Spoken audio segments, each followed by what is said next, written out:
Hi అండి, అందరూ ఎలా ఉన్నారు? బాగున్నారా? ఈరోజైతే ప్రకృతి వ్యవసాయంలో జీవామృతం కలుపుతున్నాము.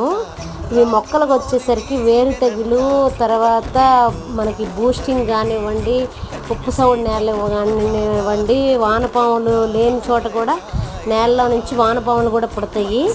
దానికోసమని మనం జీవామృతం కలుపుతున్నాము. పూర్తి కలపటం వీడియో కావాలనుకుంటే ఫుల్ వీడియో వచ్చేసరికి మా ఛానల్లో ఉంటుందండి, మీరు చూడండి. రేపైతే అప్లోడ్ చేస్తాను. మీకు గనక మా వీడియోస్ కనుక నచ్చినట్టయితే లైక్ చేయండి, షేర్ చేయండి, సబ్స్క్రైబ్ చేయండి.